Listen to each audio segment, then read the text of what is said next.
Railway Koduru MLA అరవ శ్రీధర్ వ్యవహారంలో మరో video release అయింది. ఈ వివాదంలోని బాధితురాలు హర్షవీణ మరోసారి వీడియోని విడుదల చేశారు.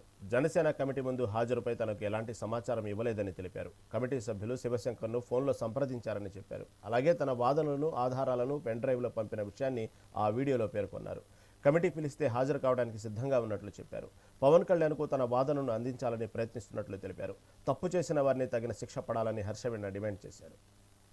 నమస్కారం.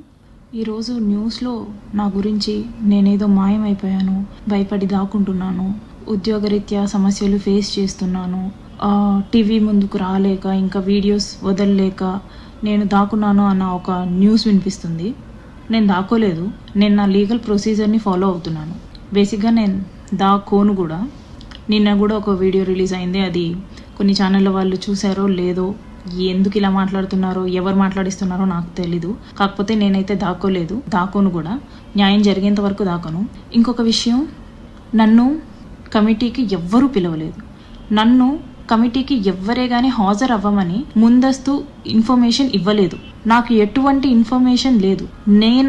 నేను శివశంకర్ గారికి కాంటాక్ట్ అయ్యి, ఆయన నంబర్ సంపాదించి శివశంకర్ గారికి కాంటాక్ట్ అయ్యి నాకు నేనుగా, సార్ మీరు శ్రీధర్ వర్షన్ మాత్రమే విన్నారు, నేను నా వర్షన్ కూడా తెలియజేసుకోవాలనుకుంటున్నాను, సో నేను పెన్ డ్రైవ్ పంపిస్తున్నాను అటాచ్డ్ విత్ లెటర్ అని చెప్పేసి నేను లెటర్ పంపించడం జరిగింది.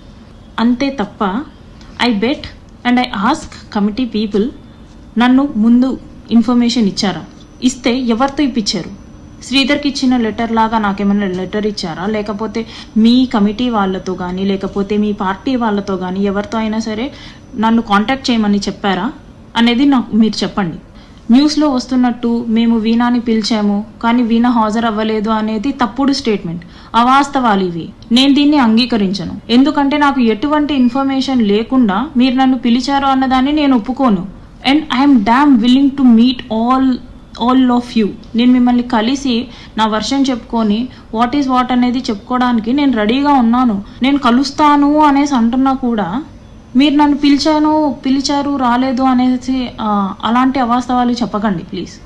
అందరికీ నమస్కారం. ఈరోజు న్యూస్లో నా గురించి నేనేదో మాయమైపోయాను, భయపడి దాక్కుంటున్నాను, ఉద్యోగరీత్యా సమస్యలు ఫేస్ చేస్తున్నాను, టీవీ ముందుకు